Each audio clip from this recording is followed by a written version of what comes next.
Stakes Fantasy Network live stream tonight. It's another RotoWire Online Championship draft. It's myself, Tom Kessenich. Nelson Sousa is joining me. He is part of this draft. $250,000 grand prize on the line again tonight. We're going to do a little special edition tonight because not only is Nelson going to be joining us in this Beat Nelson Sousa draft, but we're also going to have some other participants in this draft joining us throughout the evening as well, giving us their thoughts about how they're drafting this evening with a big $250,000 grand prize on the line. So, Nelson, a little different for you tonight. Last week, we had you on the live stream. You had the #1 overall pick. We were way too generous with you last week. So tonight, I think you got the 10th pick. So at the opposite end of the spectrum in round one. I don't know. I didn't look at your KDS settings. Is that where you set your preference for this one? I believe it was like my fourth preference. Okay. So if how I do you didn't get gonna like approach one this or one? two, I was going to the back end. Okay. So how are you going to approach this one compared to obviously being at the front end of the draft tonight? It's just about, acquiring, for me, I'm looking at it like I want to have a different looking build eventually. Like the first couple of drafts so far, I've been going with a quarterback. I've taken Jalen Hurts. I've taken Josh Allen in these drafts early on. I might forego quarterback this time around and either go wide receiver, running back, or wide receiver, wide receiver. I haven't decided yet. Depends what falls. Right. Yeah, that's the thing. When you're picking at the back end of the first round, it really does depend what players are going to fall to you. We know where the top of the draft is going to go. Certainly, the order will change a little bit, but we kind of have a pretty good feeling who's going to go in the top 3 to 4 to 5. But when you're sitting there at 9, 10, and 11, you're kind of you kind of know who the players are, but you're not sure who's going to be there. You know the group of players, right? But you're not sure which one's going to be there for you on the board, right? I actually think that the back end, especially at NFFC, because it's so unique with the third round reversal, I I think it's like it's fun because there's so many different ways that you can build the team. So Yep. I'm I'm not sure there's even a right or wrong answer to it. You could go running back from the back end. Um, I haven't tried that yet, but eventually one of these I'll do something like that. But I like the wide receivers that are there in the back end right now. Um, you can go with an elite quarterback. You can go two wide receivers, wide receiver, running back. But then, like in the third round, you don't have to wait all those picks. It immediately comes back to you with the third round reversal. So that's what makes it unique. So you're pairing, those first two players with, a pretty decent player there in the third round. So Yeah, I got a question on Twitter a week or two ago asking about third round reversal and obviously it levels the playing field first and foremost. That's why we implemented it years ago. But what I love about it more than that, I think, is that it does open up the possibilities for roster construction. It just gives everybody such a variety of ways you can build your roster. Uh, and you guys, the high stakes players in the NFFC in particular, really paved the way for the wide receiver builds way before anybody else in the industry had even thought about it. I mean, the NFFC guys, you guys in particular, were so far out in front of that. And now it's become an industry standard, but you guys were like 5, 6 years out in front of that before anybody else had even thought about it. I think especially now in today's NFL, with all these coaches wanting to go with these committees or two running back backfields, I think wide receiver is the way to go in the first couple of rounds, and then build from there. Not so much previous years when you guys first started and why you implemented this. It's almost like it was the LaDainian Tomlinson rule. Right. We had back in the day, we had such a dominant player in fantasy, even like Marshall Faulk and those guys, that if you were at the beginning of the draft, like you had a distinct advantage on the field. Yeah. I don't think that's the case anymore. That's why, setting your KDS to the back end could be, more of an edge than people think. Yeah. All right, so we're off and running tonight. Justin Jefferson goes number 1 overall, which has pretty much been the norm in the RotoWire draft so far. McCaffrey 2. Austin Eckler goes 3rd overall. That's maybe the highest he's gone in a RotoWire in quite some time. Jamar Chase goes 2nd. We're going to bring Randy Mechels into the draft room now because he did have the number 2 pick and got Christian McCaffrey. So let's bring Randy in right now. Randy, first of all, welcome to the live stream. There you are picking in the 2 hole there. So you go McCaffrey over Jamar Chase, who often goes in the 2 spot.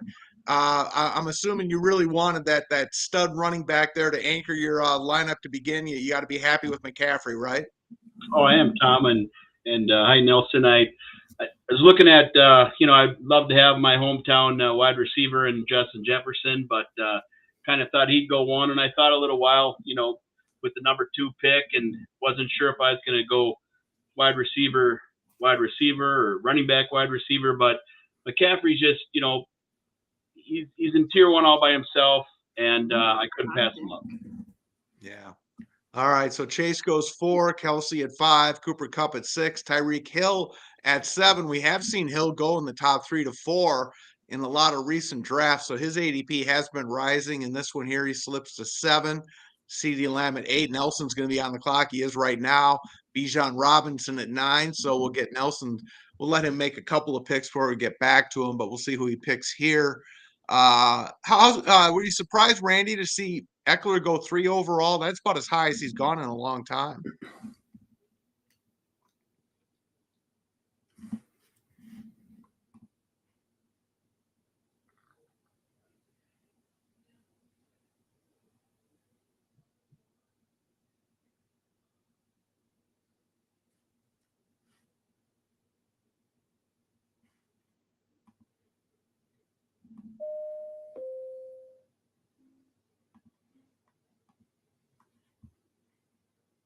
Yeah, you're on mute there, Randy. We can't hear you. You got to turn your volume up. So Nelson, yeah, Randy, you're on mute. I don't know. Sorry about Can't that, hear Tom. you. Yep. There you go. Sorry about that. Yeah. No, I was surprised Eckler went 3rd, but Hobbs probably wanted to differentiate his lineup a little bit, and certainly Austin's done well the last couple of years. He's fairly low risk, and you could argue Jamar Chase or even Cooper Kupp might go in that spot, but totally understand what Hobbs is doing there. Yeah. All right. So Nelson with his AJ Brown pick. I'm going to let you make another pick, Nelson, before I ask you about your first 2 off the board there. But were you surprised about Eckler going 3 overall? No, not really. I think all those guys are really interchangeable. Right. I think, between Jefferson and Chase, I think those are the 2 guys that are kind of separated themselves a little bit here in the NFFC. And then after that, McCaffrey, Eckler, Cooper Kupp, Tyreek, any of those guys, I could see, going number 2, number 3 overall. Yeah.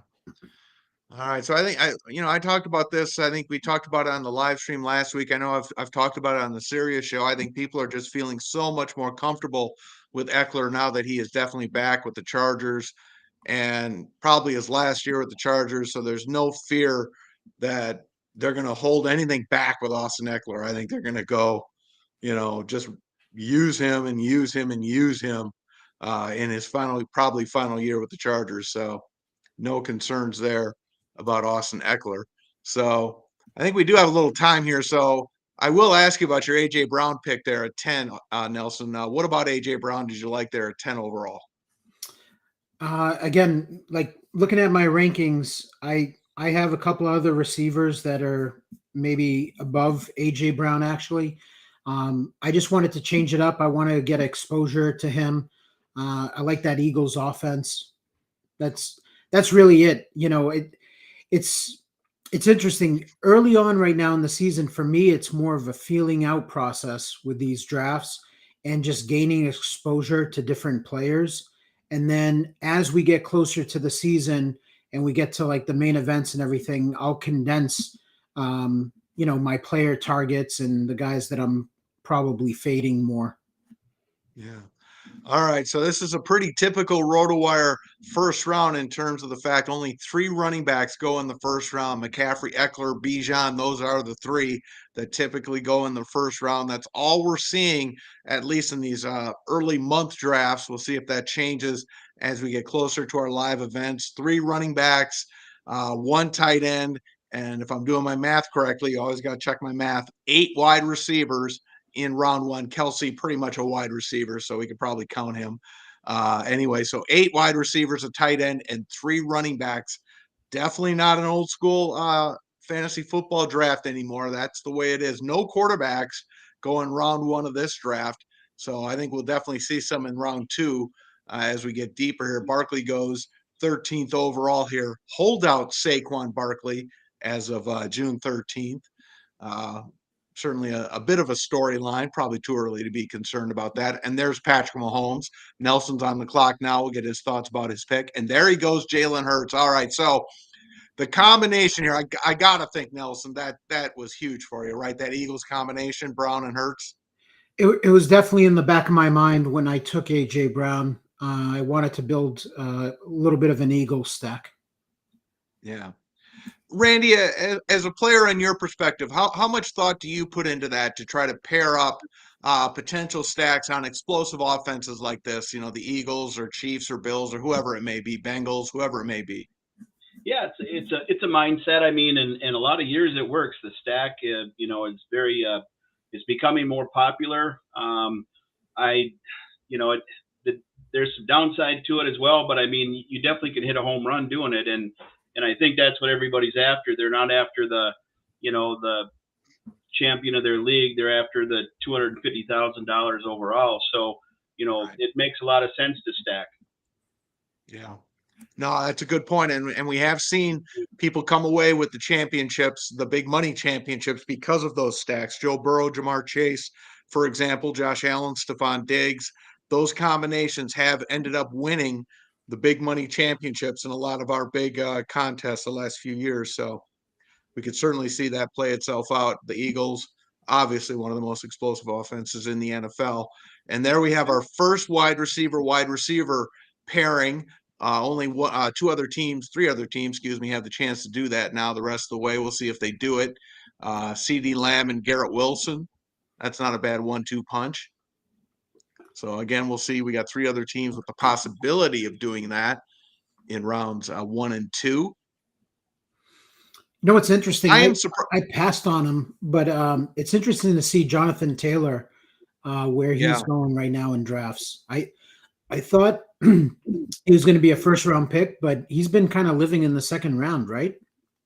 Yeah, and here's the thing, Nelson. I saw something. Again, he's not practicing. He's still not recovered from his offseason ankle injury and the ankle injury he suffered last season.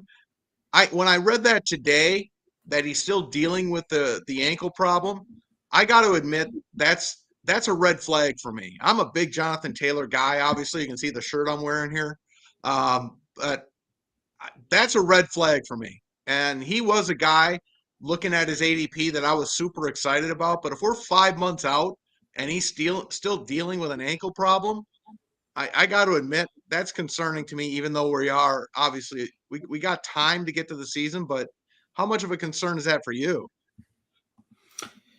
Me or Randy? For Nelson, I'll ask you because Randy's on the clock right now. Gotcha. I don't worry too. I mean, we're still in June, so I don't worry too much about the negative or the positive news coming out of camp right now, but it's something to monitor. Yeah. All right. So again, we got 2 other teams that have gone with 2 wide receivers to start. Team 6 goes with Cooper Kupp and Devontae Adams.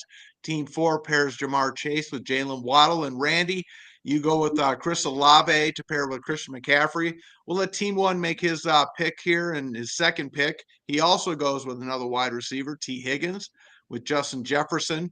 So we're going with third round reversal. So Randy, you got a little bit of time before we get back to you. Why Chris Olave?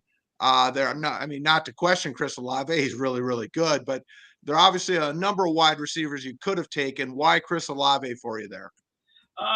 Just his gameplay last year. He had a nice scope of work there. He really came on strong at the end, became pretty dominant. He was, from a PPR standpoint, he seemed to be in that 5-6 catches per game, but yards per catch was way up there. And, I just think that with a better quarterback now on the Saints, I think he's going to be – I don't think he's going to be Justin Jefferson's second year, but I think he's going to be a standout. And obviously I needed to start some wide receiver picks. And Keenan Allen, he's got a little risk factor with him, and he's a great receiver. But I like the younger guys if I can, especially in wide receiver mode. They tend to get hurt a little less, and I do think the Saints are going to be quite improved this year. Yeah. Well, they've upgraded. I'm not a big Derek Carr fan. Neither is Derek, who's not here tonight, unfortunately. But Derek Carr is clearly a huge upgrade over Andy Dalton. There's no question about that. All right, so Nelson makes his pick there in the third round. He takes a guy that I'm huge on. That's Tony Pollard. We talked about him last week, Nelson. Tony Pollard. A lot of upside there. I think he is going to be a guy whose ADP is going to rise. I'm not sure you're going to be able to get him at that spot maybe a month from now. So is that kind of a case where you're grabbing him now because maybe a month from now you're not going to get him with pick 26 overall? I think it could go two different ways. But I'll let Randy, he's got a thought on it. So I'll let Randy give his thought on the situation. No, I think Tony's going to be, Tony's, I do think he's going to probably end up more in the second round and the third. And obviously, he was dynamic last year, even sharing carries with Zeke. So, definitely a good top pick there for Nelson. So my thinking, Tom, is that yes, there's a possibility that his ADP is going to climb if they don't sign a veteran guy.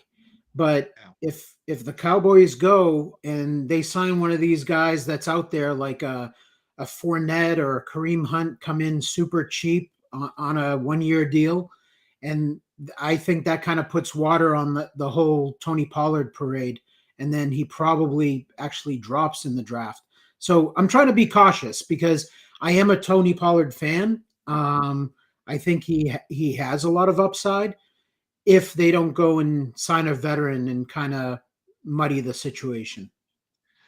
Let me ask you about the running back who went after him, the running back after him. He goes 2 picks later, but the next running back taken, that's Ramondre Stevenson. That's another guy that people are super excited about. The one thing that concerns me about him is I don't know why it happened, but it happened. And the Patriots phased him out of their passing game late last season. Again, I don't know why it happened, but it happened. Is that something we kind of look at and go, it's just fluky, let's not worry about it? Or do you look at it and go, yeah, we might want to look at this because it actually did happen and it came in the fantasy playoff weeks, which is what made it really stand out for me? I'm asking Nelson. The issue is that the Patriots had a little bit of a clown show at offensive coordinator. True. And so not much makes sense, and it's hard to make sense of the situation. But I think Stevenson ran out of gas there for a little while at the end of the season, and he had suffered like an ankle injury. So I think that that sapped a little bit of his explosiveness, and that's why they went away from him. Yeah, that's a good point to remember as well. He did suffer that bad ankle injury. So maybe that's what happened. I really would like, again, as a beat writer as I was, who was playing fantasy football, I used to ask questions that I knew fantasy players were interested in. I would love somebody, and again, I know Bill Belichick's not the easiest guy to be dealing with, but somebody who's writing a story about Ramondre Stevenson, who is that important to their passing game last season, somebody should be asking that question. How does a guy go from getting 5, 6, 7 catches a game to 1 and 2. It's legit. It has take the fantasy equation out of it. It's a question that the coaches should be asked, right? Yeah. Because he was, outside of Jacoby Myers, their most important passing game weapon that they had, and they weren't using him for a month. So anyway, we'll get to Randy's picks here in a bit. I'll find out. We'll get some thoughts from him. He goes Amari Cooper in round 3. Team 1 loves wide receivers, and he's got 3 really, really good ones: Justin Jefferson, T. Higgins, and Debo. Now he goes with the first running back, Travis Etienne. Randy's on the clock here. Again, we talked about this last week, Nelson. I love Debo in the 3rd round. I think the value is fantastic. I do have concerns about Travis Etienne. Love Travis Etienne. I am concerned that they just don't use him in the passing game. No explanation why, but they don't. And I don't think that's going to change. And I do think they're going to go for a more power running back option near the goal line, which is going to sap his touchdown upside. So I think he's being overdrafted a little bit. And all right, Randy, 2 wide receivers for you there after the McCaffrey build or McCaffrey start. You've got Chris Olave, Amari Cooper, and Terry McLaurin. So give us your thoughts on Amari Cooper and McLaurin after the Olave pick. Well, Cooper he's a wide receiver 1, obviously, and certainly him and Dak have a good connection. I was either going to go stack line a little bit like Nelson did with the team, but going running back kind of first, I just decided to kind of spread it out a little bit. I just love Terry McLaurin. I think he's just an up and coming receiver. I think he's underrated. Those are all wide receiver 1s. I felt I wanted to do that, and now I'm going to start to look for maybe that tight end or quarterback see who's available. All right, so Justin Herbert is the 4th quarterback off the board. That's probably the highest he's gone among QBs in a while as well, going ahead of Joe Burrow, going ahead of Lamar, who has been QB4 in our most recent drafts. But anyway, ahead of Burrow. I am surprised that Burrow is slipping. He had been kind of locked into that QB5 in this one, but I am surprised where Burrow kind of keeps falling a little bit. But Team 4 is able to pair him with Jamar Chase, so I'm sure he's pretty happy about that. So that's a pair for him.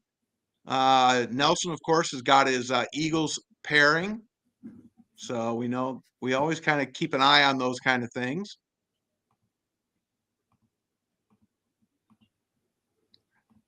What are your thoughts, Nelson, about Justin Herbert? He's kind of been QB 6 or 7 mostly in our drafts. I think if he's the last of the top tier QBs off the board, I think you got to feel pretty good about that with Kellen Moore coming to the Chargers and the thought process being they're going to air it out and play to Herbert's strengths with the big arm. If you are going to wait on the last of the big tier guys and he's the guy you end up with, I'd be feeling okay with that. What are your thoughts about Herbert? I think the Chargers offense is going to bounce back. So I'm high on Herbert this year, and I'm a Kellen Moore fan. They might get out of the gate a little slow, just learning the offense and everyone getting comfortable. I'm also a Quentin Johnson fan, and I think that kid's super athletic. So yeah, I like Justin Herbert just fine there. All right, so we got 3 QBs that go in round 2 and 3 so far here in round 4 as Lamar comes off the board to team number 6. And there's Mark Andrews, which I believe was the first tight end since Kelsey, if I'm not mistaken. I believe that's right.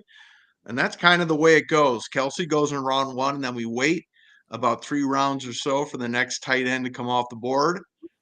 That's pretty much how it goes. We got Kelsey in the class by himself, and then the next tier begins about 3, maybe 4 rounds later sometimes.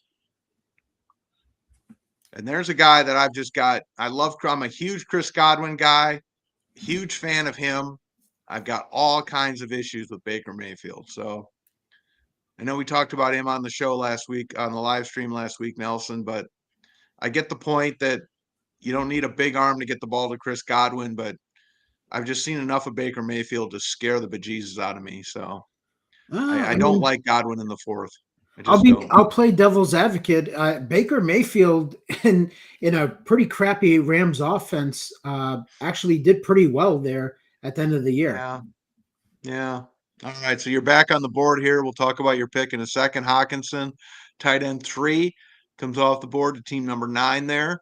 And DeAndre Hopkins. All right. So I got to get your thoughts about Hopkins, Nelson, because right now the first 2 visits, well, he hasn't, the Patriots not yet, but the first 2 are going to be, we know Tennessee and then New England. I don't think they're ideal landing spots. But what are your thoughts about Hopkins in the 4th round? Obviously still unsigned. New England and Tennessee are not ideal landing spots, but if he goes there, he's the number one. And I got to think that he's going to take his time and make sure that he's going to a team that has a plan for him. And whoever signs him, he's not going to take a discount. So whoever signs him has to have a plan for him and feed him the ball. So I'm not too worried about that if he goes to those teams. And the ultimate trump card is if somehow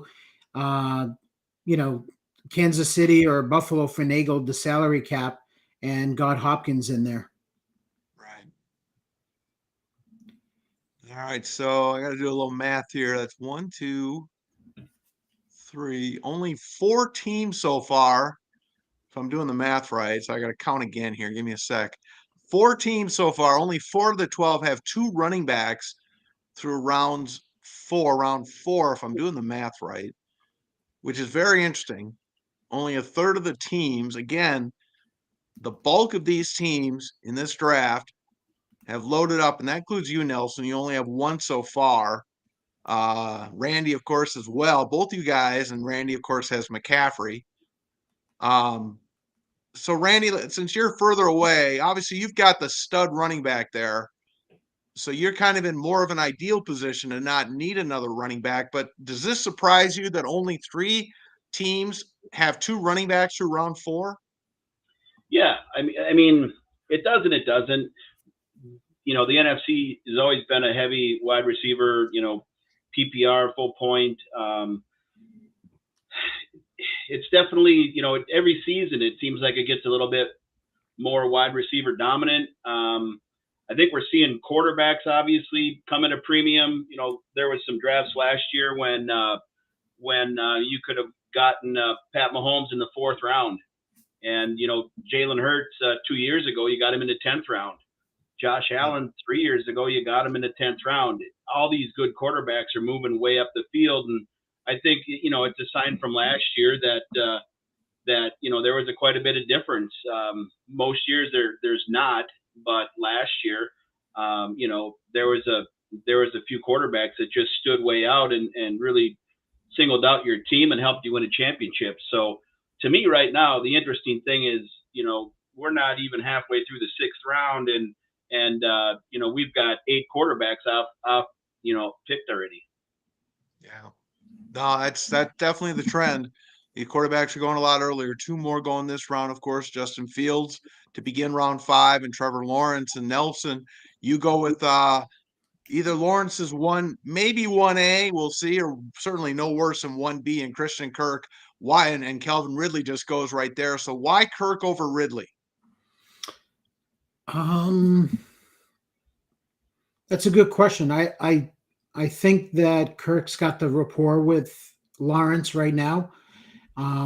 Ridley, super talented, could come on, mid-year or whatever, but he might build his rapport right off the bat. So that's a situation where I could interchange those guys, to be honest. Like I could do a draft tomorrow and take Ridley over Kirk. So I don't just to let go ahead. It's not a situation where I feel very strongly taking Kirk over Ridley right now.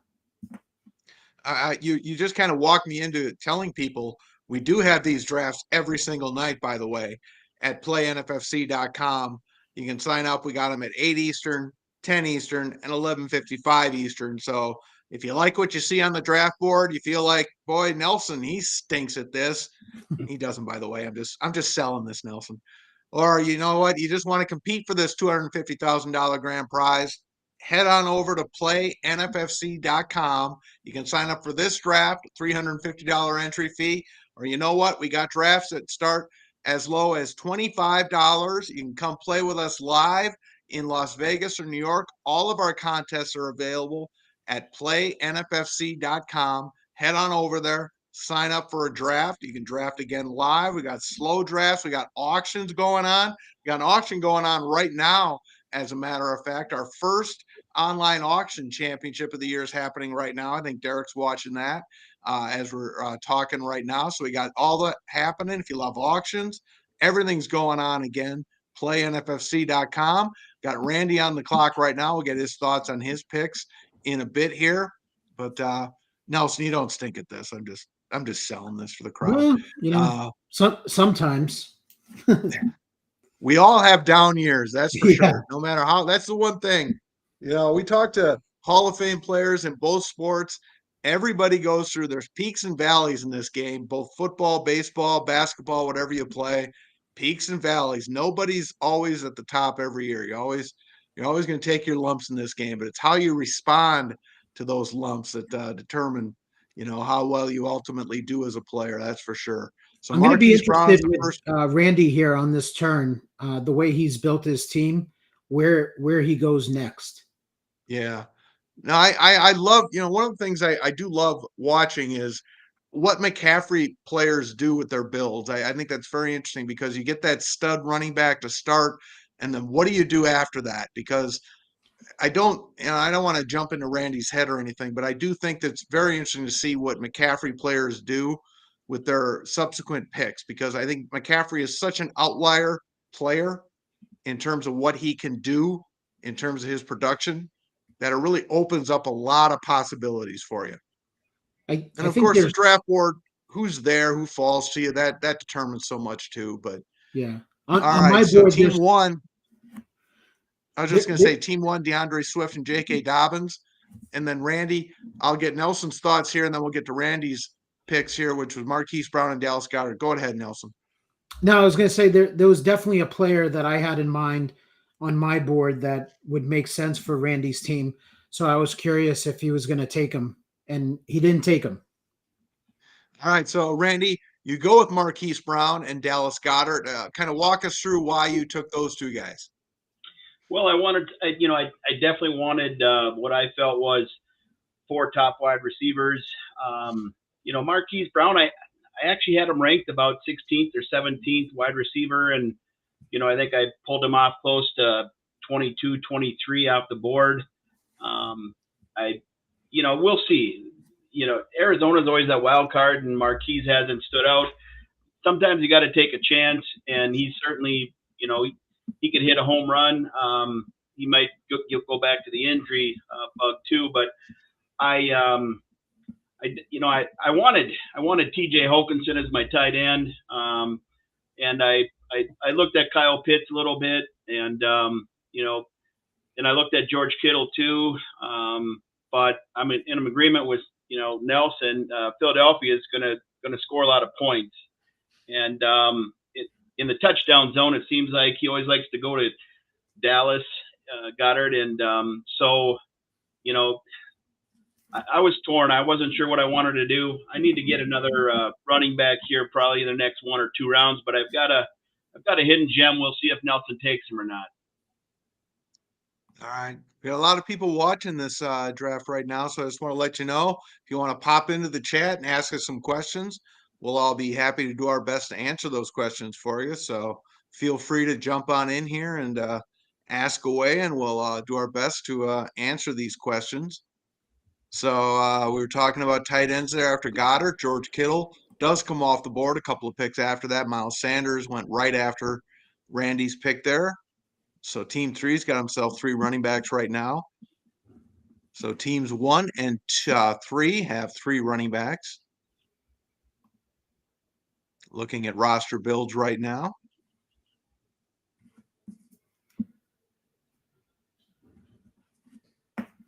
Mike Evans, Rashad White.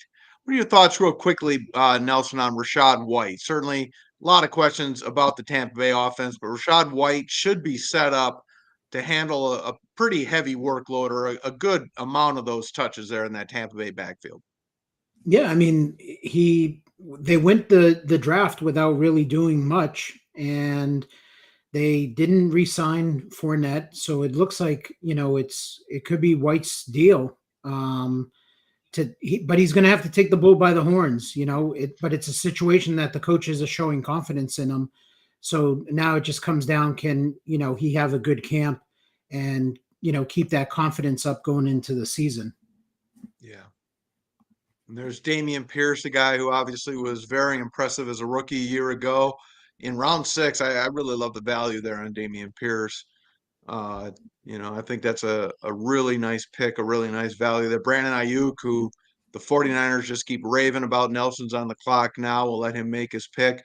Randy, what are your thoughts about Ayuk there? Was he somebody that maybe you were looking at earlier, or were you pretty much locked into the guys? Obviously, you like the guys you got, but was I mean, Ayuk somebody you were looking at all? yeah, I mean, Ayuk really, played well when Debo was down and became kind of a mainstay wide receiver for Brock Purdy and that slew of quarterbacks. They all kind of depended upon him. I think he's Debo's dynamic, but Brandon's for sure way underrated and certainly a good value in the 6th round. Yeah, I mean, I'm a big Ayuk guy. I know there's mouths to feed there, but I love Ayuk. I'm just a big Ayuk fan. That's going to be a fun offense to watch. I mean, like you said, they've got Kittle, they've got Ayuk, they've got Samuel, they've got McCaffrey. I mean, yeah, they're gonna be a fun team to watch, along with obviously Philadelphia, Kansas City, and that's a strategy too. I mean, a lot of players look at points scored for the offense and prefer to stay away from maybe some of the lower scoring teams in the NFL and tend to stack the higher point total teams that have those good offenses, which they're again Gabe Davis for Buffalo. I mean that's not where Gabe Davis was going a year ago at this time, that's for sure. Yep. That there's a reason why he's going there now, and that's because we all missed the boat on Gabe Davis a year ago. All of us, myself included, who were high on him. We swung and missed. That's what happens. You take a shot on a guy, doesn't always pan out. And I'm going to get your thoughts, Nelson, on your picks here. We'll let it come back to you here because I definitely want to get your thoughts on Kadarius Toney. I mean, we've talked about him in the past, and he's that guy that I'm a sucker for Toney. I know. I know his history. I know he's a little bit of an airhead and everything, and he's been banged up, every year. But I love the talent. I think that if he stays healthy, Andy Reid can unleash his upside in that offense. So, back on the Toney wagon, another year.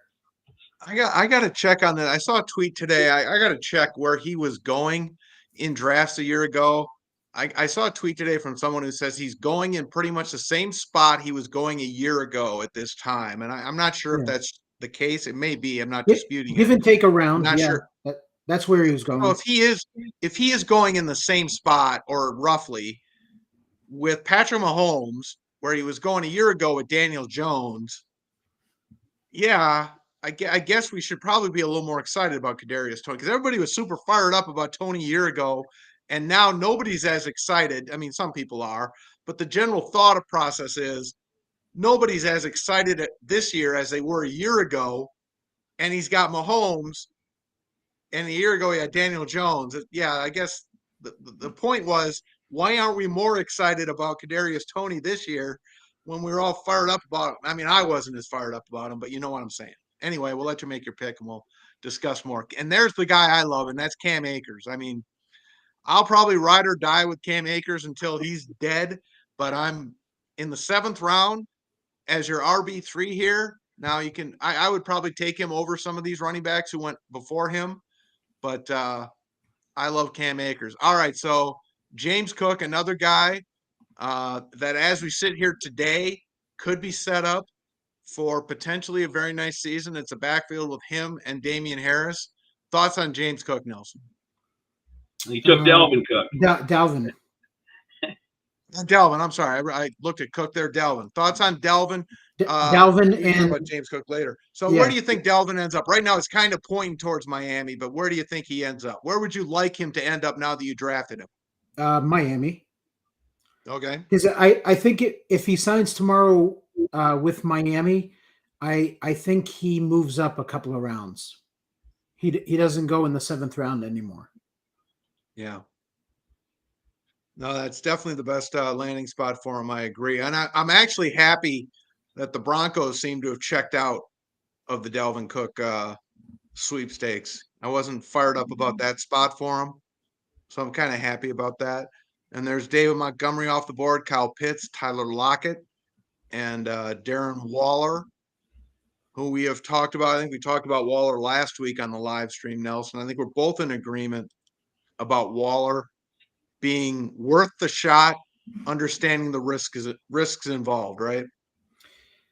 I mean, the risk is what? Like he gets banged up and Right. whatever, but you know, I think he's going in a spot where if you saw the last couple of years where he was drafted, I think he's got upside in that area going in the 7th round, and it's on an offense that I think is up and coming. So I like Waller there. I like his talent, and you know, for me, I think that's like the last tight end that I think could be elite. And then the rest of these guys are just kind of all like mixed together. I think Waller is like, it falls off after him. There's one more guy. I wouldn't call him potentially elite, but there's one more guy that I would still be happy with as my tight end one, who's still allowed. I'm not going to say the name, but there's one more still there. And Isaiah Pacheco goes, and Jordan Addison off the board, and Randy's coming up quick, so we'll let him make his picks.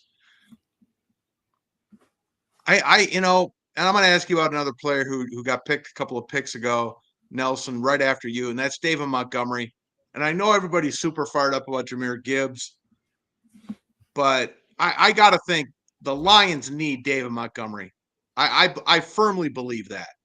What are your thoughts on Montgomery real quick? And then we got a question here in the chat we'll get to. Well,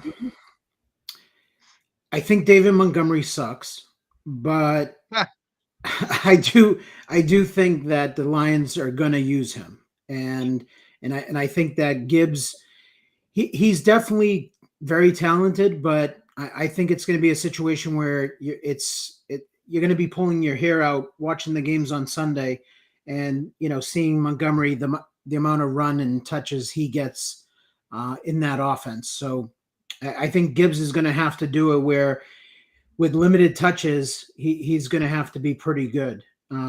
So with that said, I'm not a fan of Montgomery, but I know that the coaches brought him in and they're going to use him.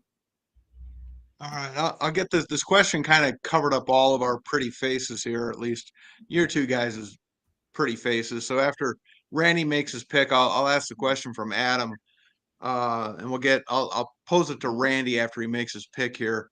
I know Randy's happy with James Conner. Yeah, I am. I think that's a very nice pick there, James Conner. And I needed a quarterback, and so I would, I'd obviously. Oh, that's interesting. I would have gone with a different guy. All right. Let me get your. Yep. Go ahead. I want to get you guys to answer this question here that Adam got in the chat here. He said, "Do you prioritize early season drafting in any one particular NFC contest type? And if so, why?" And Randy, I'm going to ask you that first, and then we can go to Nelson. So do you kind of target any one contest with us early in the season, Randy? Yeah, or do you like to kind of bounce around and try a bunch of things? No, I play a lot like Nelson does in the prime time and the classic. I do a little bit of best ball, but my main one is prime time, and the RotoWire Online Championship follows a lot of the same rules and point systems and scoring systems. I'm not real big on when you're playing with budgets and bids and stuff like that, and I'm not real savvy on the cut line stuff. So for me, I like to use the RotoWire drafts to kind of prep me for the prime time and the classic leagues that I play quite a bit in later. Yeah. Nelson, what about you? As far as before we get to the big live event stuff, obviously you do a lot of, big live event stuff with us in New York and Vegas. I know you're going to be focusing a lot on the RotoWire. Is that pretty much your primary emphasis in the early season drafting? It's the same answer as Randy. Basically, I use these OCs as a good prep, and it's a good tool. It gets me familiar with the draft flow, the draft board, the inventory of players, how I want to build teams as we move along. And I'm taking a shot at $250,000. So while I'm at it, so it's kind of like it's a expensive mock drafting. Yeah. Yep. Meaningful drafting. Yeah. All right. So let's back up here, Randy. Your two picks here in round 7 and 8, James Conner and Geno Smith. Kind of walk us through. We're going to get to Nelson in a bit here. He's going to be on the clock quickly. Kind of walk us through Conner and Geno. You talked about you needed a quarterback, and then Conner, your first running back since round 1 with McCaffrey. Yeah, and I thought about stacking, Dak with Amari, or excuse me, Amari Cooper is on Cleveland. I was thinking I was going to stack, and I'm glad I didn't because I wouldn't have. But I was thinking of Dak at quarterback, and then, Geno's just got just a slew of good receivers now with Nigba and Tyler Lockett and Metcalf. I mean, he's just got a crazy amount of passing opportunities. He runs a little bit, and he came on last year and won some leagues for a lot of guys. I picked him a few times in the later drafts, and a lot of times just picked him up in free agency. But I wanted to make sure there was a few drafts last year that I waited maybe until the 10th round and kind of got snapped on. The quarterback I wanted got taken right before my pick. And James Conner, I like. I think he's valued in round 7. He's certainly the RB1 in Arizona. Truth be told, I wanted to get Alexander Madison that Team 12 got, but that's the way it goes. Sometimes you think you got a hidden gem and you wait too long. Yeah. All right. So Nelson's pick here in round number 8 is Michael Thomas of the Saints. And again, I got to do a little math here. That's wide receiver 5 for Nelson, with a couple of running backs and his quarterback, Jalen Hurts, of course, in round 2. So Michael Thomas, we know the story, Nelson, the ankle injury that never seems to heal, but we'll see if we can get through that in 2023. You feeling better about his health situation right now? I mean, he's practicing. He's at mini camp, so that's good news. I think he's a talented guy, when he's on the field. So 8th round, I'm willing to find out, if he stays healthy, what it looks like. If he gets hurt again or whatever, it's an 8th round pick. It's not really going to hurt me. Yeah. All right. So again, we are through round 8 right now. Dalton Schultz goes off the board there, and then Smith-Njigba, the rookie wide receiver for the Seahawks, concludes round number 8. We begin round 9 with Alvin Kamara. No longer the fantasy superstar he once was. Possibly heading toward a suspension. I think everybody is expecting a suspension of some kind this season. That's, of course, why he's going where he's going right now. And the Saints clearly assuming a suspension is coming. That's why they've loaded up at running back to protect themselves. A year ago, they did not load up at running back, which should have told everybody. I was screaming this on Twitter all off season to everybody that was saying, no, Kamara's going to get suspended. And I was telling everybody, look, they have not added a single meaningful running back addition to their running back room all off season. They clearly don't expect suspension for Kamara, and he didn't get one. So this year, look what they've done. They clearly are expecting a suspension. Jamal Williams, free agent, Kendre Miller, draft pick. They clearly know something's coming down the pike. All right, so back to Nelson. His first tight end, Pat Freiermuth of the Steelers. Love the talent, Nelson. Cannot stand Matt Canada at all. Yep. What are your thoughts on Pat Freiermuth? Just a tight end that's going to give me, solid production that I can stick in my lineup, and that's it. Like it's an unsexy pick. I just think he's going to be solid, and I mean, Canada definitely has his issues, but Freiermuth still caught. I think it was close to like 70 balls, right, last year. You put that guy on with a coordinator who knows what the hell he's doing, he would be a top 5 fantasy tight end. Easy. He's that talented. But Canada is just the worst. I mean, honestly, put him, Deontay, and Pickens with a coordinator who knows what he's doing, and that offense could be unstoppable. Even with Kenny Pickett at quarterback, that offense should be scoring 24 points a game. And Najee, I mean, come on. Those 4 guys are big-time talents. It's ridiculous how bad Canada is. No excuse for it. But anyway. All right, so Randy's going to be on the clock here shortly. After the Freiermuth pick that Nelson made, Brian Robinson comes off the board, Daniel Jones, Cortland Sutton, A.J. Dillon, and Alan Lazard, his former teammate, who Aaron Rodgers, the new GM of the New York Jets, signed to come play with him, Khalil Herbert, Quentin Johnson, who Nelson was talking about earlier in the show. And now Randy's on the clock here with his 9th round pick. And he goes with Juju. So for the second I was straight on year. The clock when Randy was explaining his picks and the turn there.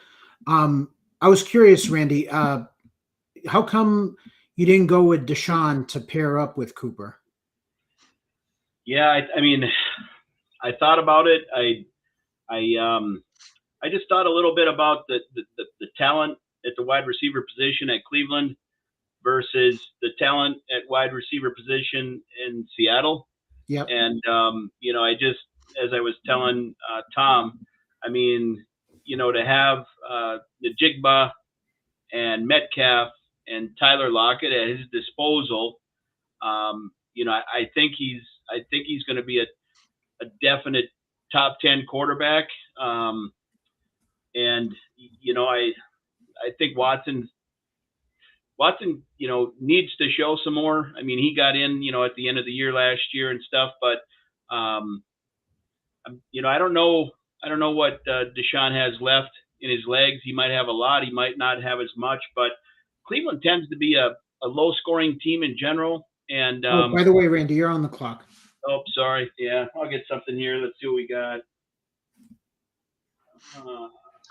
All right, so we'll let Randy make his pick here. His first pick there in round 9 again was Juju Smith-Schuster, who's now with the Patriots after winning a championship, of course, a year ago. He goes Jacoby Myers, also with a new team with the Raiders. So a couple of receivers there in new homes for you, Randy, for Juju and Jacoby Myers. Your thoughts on those 2 wide receivers? Smith-Schuster, obviously, as of now, looks like the number 1 wide receiver in New England. Jacoby Myers will be the number 2, at least for the moment. Well, we don't know what's going on with Hunter Renfrow, but the number 2 for the moment with the Vegas Raiders. What are your thoughts on those 2 guys? I mean, Juju was number 1 last year, with Pat Mahomes, and Jacoby, I've always thought was underrated. He did really, for for a pretty conservative team with Belichick and the way they like to run the ball and control the clock. Jacoby Meyer had some pretty decent games last year. He's not going to score you 30 points, but he had a lot of games that were, somewhere between 10 and 20. And when you're in round 10, that's really all you can hope for is, getting somebody that can maybe get you 4 catches and 70 yards. And he fits that mold for me. I like him. Juju, I have to think that he's going to be the go-to guy. He likes to run the cross patterns, the short pass. He's not a speedster, but he controls the zone. He's a big body in the first 10 yards. He knows how to use it well. And that seems to be, the prototypical passing game that Belichick likes. So I'm hoping he does well. And again, these two guys are more for the backup role when we get, later in the season on some bye weeks. All right. So after Randy makes his pick, Samaje Perine, Jamal Williams, and then Odell Beckham Jr. goes to team number 5. Obviously, not sure what we're going to see out of Odell after missing all of last season. But very interesting Ravens offense with Beckham and then Rashad Bateman hopefully getting healthy and Zay Flowers coming in. They could be certainly much improved. They should be much improved in the passing game with those guys at wide receiver. And, of course, Mark Andrews still at tight end. And J.K. Dobbins, 1 year removed from his injury, should be even better in 2023. Nelson, I think we may have talked about this in the live stream last week. I don't recall, but I am all in with the Ravens offense this season. Yeah, I think they reloaded at wide receiver. We talked about that last year at one point, Dante Robinson was their number 1 wide receiver. Yeah. It was pretty ugly there on offense. So if you have a healthy Bateman and you bring in Beckham, and if he's healthy, you have Nelson Aguilar, who's a professional wide receiver and can make plays from time to time, and you still have Mark Andrews. You have a healthy J.K. Dobbins this year. Yeah, I think that the Ravens offense has a lot of upside. Yeah. Yeah, Bateman's still not 100% yet, and we don't know about Beckham. They got questions, but potentially that offense much improved. No doubt about that. All right, so Sky Moore off the board, Devin Eshane, Anthony Richardson. So Team 8 has gone back-to-back quarterbacks. Going to be some quarterback by committee play there for Team 8. Kendre Miller to Team 9. Nelson's on the clock right now. We'll let him make his pick. And we'll dive in, get his thoughts. Yeah, Team 8 going to be, I think Team 8, I believe, is the first one with 2 quarterbacks, if I'm not mistaken. All right, so Rashad Penny there, Nelson. Kind of give us your thoughts about Rashad Penny and the Eagles offense there. Again, I'm high on the Eagles offense, so I'd like to get exposure to them in drafts. I have a little bit of exposure to Swift, so why not take the other injury-prone running back in that backfield? I can't argue with any of that, really. All right, I mean, Tyler Boyd. There's possibly a 50-50 shot one of them stays healthy, right? Yeah. Penny is hurt and may be cut. That's the rumor that Rashad. Well, Penny's always hurt, first of all. We know that. Again, and that's what Nelson's saying. I mean, we know that. Penny always gets hurt. The maybe cut thing came out, I think it was late last week or when that came out. I don't know if they carry 4 running backs. But we know Swift's not going anywhere. We know they like Gainwell. We know they keep Boston Scott for the 2 Giants games. So, yeah, Rashad Penny's roster spot could be in danger. I mean, it's crazy to think that could happen, but it wouldn't be shocking. I mean, they're going to keep 4. I shouldn't say they're not going to keep 5 running backs. They're going to keep 4, and maybe they keep somebody over Rashad Penny. we'll see how it plays out. But talent-wise, he should make the team. But we'll see how it plays out. All right, so we're into round 11. I think we'll go through about this round and then we'll shut things down. Cole Kmet begins the round, and then Donovan Peoples-Jones. And boy, I tell you what, Donovan Peoples-Jones had some games last season where if you had him on your bench and you played him at the right times, he made some hay for you. And there's Chase Brown. I know, Nelson, you've talked about Chase Brown. You talked about it on the live stream last week. He's a guy you really like there for the Bengals. So I guess I'll just ask you about him again and make your case for Chase Brown, because you're clearly someone who likes him a lot. Yeah, second favorite running back coming out of this draft. Super explosive. Not sure if this is a good comp that favors him, but I like him as to like a Ryan Matthews type player, slasher. He's got speed. He can catch the ball. So and then there's a little bit of question marks with Joe Mixon. We don't know if anything. He got into some legal trouble, and we don't know if anything shakes out of that. So this early, in the draft season in June, I'm gonna draft a little bit of Chase Brown and see if anything happens there. Yep. All right. So then Darnell Mooney goes after you. Zach Charbonnet, the rookie out in Seattle. David Njoku and Zay Flowers, who we talked about a little earlier. And like I said, we'll go through round 11. I think we'll shut it down at that point. So, Nelson, I'm going to let you plug FTN Fantasy. Why don't you let folks know what you got going on there for everybody at ftnfantasy.com? Yeah, at FTN Fantasy, we got a talented group of guys there and girls doing fantasy football. And, for myself, I have the high stakes package.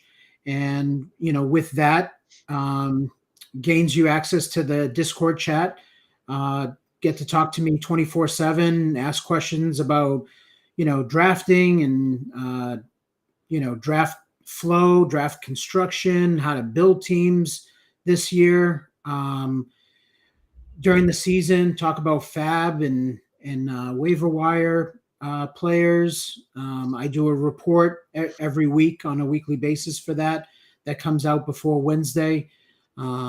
Trade talk, all that stuff. So you got access to my rankings or cheat sheet that I use myself for drafting and my fade list.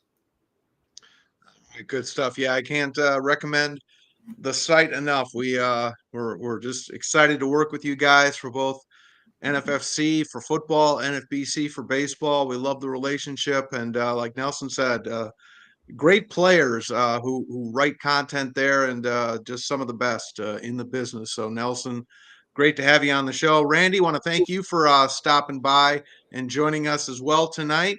Randy's, of course, going to play in a lot of contests with us this year, and we'll see him out in Las Vegas.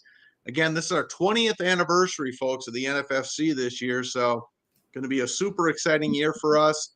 And like I said earlier, if you want to get into a draft and get into the RotoWires or any contest with us, just head on over to playnffc.com. Sign up. We got drafts going on every single day. Again, you can sign up for our live events out in New York, out in Las Vegas. Everything's available. Just head on over there, sign up, playnffc.com. We're going to be doing these live streams every week as well throughout the drafting season. So Randy just checked out. So again, want to say thank you to everybody that tuned in tonight. Nelson, thanks again for joining us this evening. And we're going to be doing these throughout the drafting season. So thanks to everybody for tuning in tonight. Thanks to everybody for drafting tonight. Nelson, we'll let you get back to this draft and finish up. Good luck to everybody who took part, and good night, everybody. Yeah, it was a shame Randy cut out that early. I was going to quickly just say that he's a big time player, and we do a lot of leagues together. So it was nice meeting him for the first time. Yep, Randy's a great player as well. So again, thanks everybody. Hope you had a good time watching the draft, and playnffc.com if you want to sign up for something. Good night, everybody.